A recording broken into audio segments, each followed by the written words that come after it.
Bismillahirrahmanirrahim. Assalamualaikum warahmatullahi wabarakatuh. Apa kabar semuanya? Kembali lagi di channel Kobe TV. Oke, di video kali ini mumpung lagi santai, saya mau buat video, dan videonya tentang menjawab pertanyaan teman-teman yang ada di YouTube ini ya. Jadi mungkin banyak yang bertanya tapi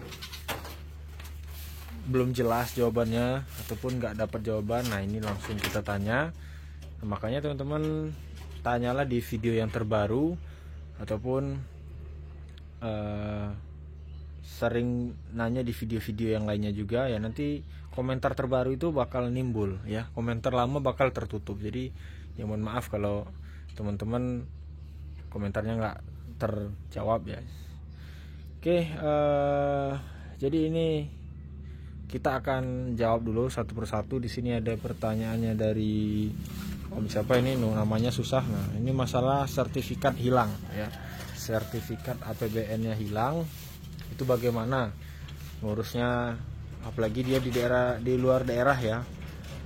Cara dapatkan sertifikat baru. Nah, caranya ya sama penangkarnya, minta tolong hubungi pengurus APBN di daerah tersebut ya, terus minta terbitkan lagi sertifikat barunya ya, supaya nanti juga sampaikan nomor seri di ring APBN yang asli itu biasanya ada nomor serinya ya. Nah, itu nggak mungkin sama ya, kalau sama berarti palsu. Nah, setelah disamakan baru nanti minta buatkan lagi aja ya, mudah-mudahan bisa dibantu. Nih, kemudian kita masuk ke aviari dulu. Oke, radio di aviari. Kemudian pertanyaan selanjutnya, Om kalau ngelola masih pakai AMS ya.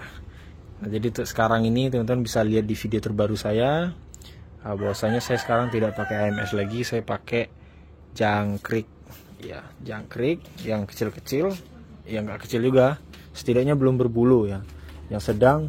Nah, kemudian nanti dibuang dulu kakinya, dipecet kepalanya, baru dilolohin ke trotolannya ya. Jadi kenapa alasannya nggak pakai AMS lagi? Ya, sebenarnya AMS itu bagus, tapi melihat harga pasaran murai batu yang sekarang, ya seperti itulah. Jadi kita pakai jangkrik aja yang lebih hemat biaya ya, walaupun agak susah. Jadi kalau ada yang nego-nego ya oke-oke aja sih sekarang ya, karena ya begitulah kondisinya sekarang. Kemudian nah, ini ada Om yang dari Solo kayaknya ini. Ada bulunya yang nyisip 2 helai. Nah, ini kita lihat aja. Nyisip 2 helai sayap. Kemudian udah 7 hari ditempel, apakah boleh disatukan ke kandang ternak ya. Jadi kalau nyisip tergantung ya teman-teman sekalian. Kalau dia misalkan kondisinya siap, itu nggak jadi masalah, ataupun sudah benar-benar jodoh, itu nggak jadi masalah. Tapi kalau masih masa penjodohan, kemudian dia agak stres juga, nah kalau bisa jangan disatukan dulu ya, biarkan aja sampai bulunya bagus, rapi, mengkilat, udah pada gacor, udah pada respon, barulah bisa disatukan ya. Kuncinya itu aja, nggak jauh-jauh dari itu. Kalau stres dijamin bakal ngebantai ataupun dibantai. Nah, ini agak ekstrim pertanyaannya, Om. Saya baru pertama coba ternak betina yang ngebantai jantan. Wah, sampai mati, padahal 2 hari aman. Pas hari ketiga jantan dalam di bawah, besoknya mati. Mohon saran Om untuk pengondisian betinanya. Nah, jadi teman-teman sekalian, kalau jantan sampai dibantai oleh betina, itu kita tanda tanya kepada si pejantannya. Berarti jantan ini dalam keadaan yang tidak siap ya, dalam artian bisa jadi dia stres ya. Kalau stres biasanya bengong, dan kalau didekati itu ketakutan. Nah, betinanya ini kemungkinan lagi dia siap ya, betina siap dan melihat ada ancaman ataupun ada burung lain, dan mungkin kebetulan juga ini betinanya fighter. Ya, ada juga saya juga dulu betina yang ganas gitu ya. Ganasnya sama troto pastol gitu ya. Nah, mungkin seperti itu juga, bisa jadi juga jantannya pastol. Akhirnya apa? Ya pada saat dilepaskan, ya dibantai, ya. Memang benar-benar dibantai, apalagi kita tidak perhatikan. Nah, itulah yang saya sampaikan.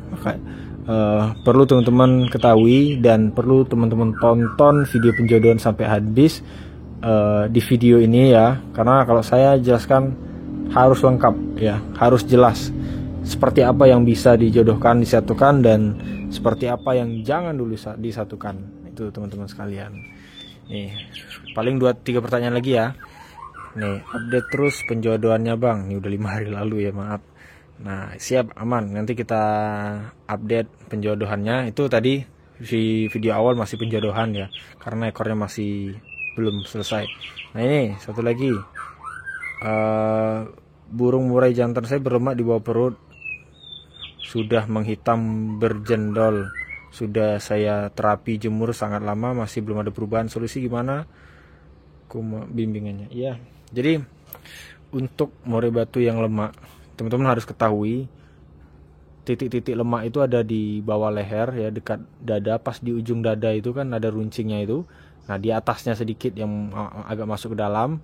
Nah, bisa teman-teman raba dan teman-teman lihat. Kemudian di bawah dada atau hampir di perut ya, di bagian yang lunaknya itu loh, bukan di bagian tulangnya. Pokoknya di bawah tulang dadanya itu. Nah, di situ ada juga lemak.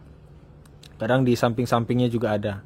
Nah, lemak itu biasanya warnanya kuning. Kalau misalkan kata Om tadi udah nyampe hitam, berarti itu lemaknya udah kebakar ya.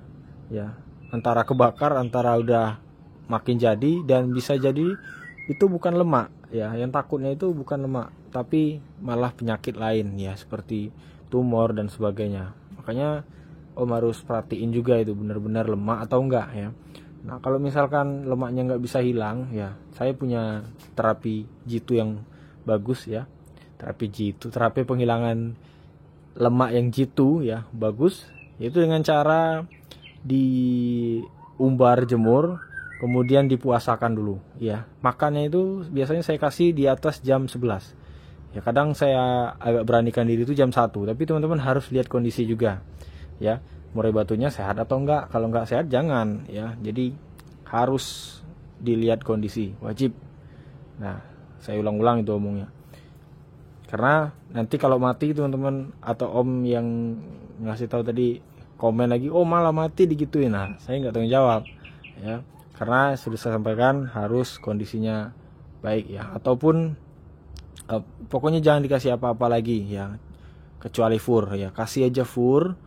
Itu pun kasihnya agak siang sambil dijemur kuat ya. Tapi baik lagi lihat kondisi juga. Kalau burungnya kadang kan di kandang tangkaran itu jarang kejemur ya, otomatis kan kondisinya gampang lemah. Nah, itu jangan dulu kalau gitu ya, jadi bertahap ya. Saya waktu itu pernah si kaisar itu parah ya, di dada atas sama di perut bawah, bahkan di samping-samping dada itu udah pada kuning semua. Itu paling super sekali ya. Kalau yang di atas dada itu udah sebesar jempol ya. Mungkin teman-teman nggak nyangka aja ya. Tapi kalau nengok videonya udah lama, udah ketutup sayangnya. Nah, itu dalam 1 minggu hilang semuanya, merah, badannya jadi merah ya, jadi bagus, dan setelah itu kembali berproduksi. Nah, itulah cara jitunya ya. Saya udah sering menangani kasus ngelemak itu, alhamdulillah berhasil dan sukses lagi berternaknya ya, produksinya maksudnya. Ini pertanyaan terakhir yang ini aja ya. Burungku baru kasih ulat ongkong malah kakinya lumpuh bos. Nah, ini perlu diperhatikan. Kemarin juga ada yang WA saya secara pribadi menanyakan murai batu yang ngilet. Itu saya sarankan nggak usah dikasih obat cacing lagi ya. Jadi teman-teman harus pakai ulat ongkong full ya, seperti video yang sudah saya share itu.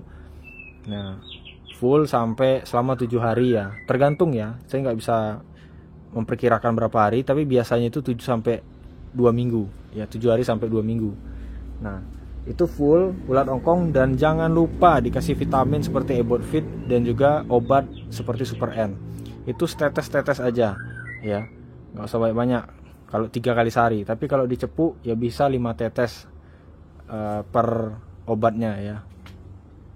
Jadi dikasih dalam cepu, dalam air, maksudnya seperti itu. Nah, itu alhamdulillah murai batu yang lemah, nyilet gara-gara nyilet. Tapi ya, jadi teman-teman harus, saya ini ngomong harus detail karena jangan sampai nanti lemah. Teman-teman nganggapnya semua burung murai batu yang lemah ya, tapi salah. Murai batu yang nyilet aja, murai yang nyilet udah lemah, nah, kasih itu, insya Allah sehat ya. Kemudian kalau nyampe lumpuh, nah itu saya belum tahu itu penyakit kok bisa sampai lumpuh ya, karena murai lumpuh itu banyak faktor ya, bisa jadi terkejut ya, jantungan lah jatuhnya seperti itu bisa aja tiba-tiba dia lumpuh. Kemudian yang kedua, karena lumpuhnya dari kecil ya, tapi kalau tiba-tiba lumpuh itu saya belum pernah kayaknya. Kalaupun ada itu tiba-tiba lumpuh, mungkin teman-teman selalu ngambilnya itu paksa ya, ditarik dia, misalnya kakinya lagi nyengkeram, teman-teman paksa tarik, itu nggak bisa. Itulah yang menyebabkan lumpuh. Itu pelajaran saya waktu ngerawat kutilang dan terucuk dulu ya. Alhamdulillah murai nggak, jangan sampai lah ya, jangan sampai ada yang lumpuh, tapi nggak pernah ya lumpuh, alhamdulillah. Bahkan murai lumpuh pun saya sembuhkan. Nah itu, nah jadi kalau dikasih ulat ongkong lumpuh itu nggak masuk akal, dari mana sumbernya gitu loh.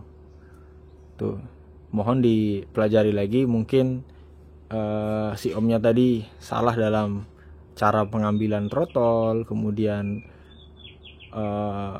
ada faktor lain, terkejut barangkali, ada kucing dan sebagainya. Nah kucing juga kadang itu kalau tiba-tiba ngejut datang, nah itu bisa saja mati gitu ya, ataupun lumpuh tiba-tiba. Oke, jadi cukup sekian dulu, itu pertanyaan terakhir, mudah-mudahan bermanfaat. Saya kira assalamualaikum warahmatullahi wabarakatuh.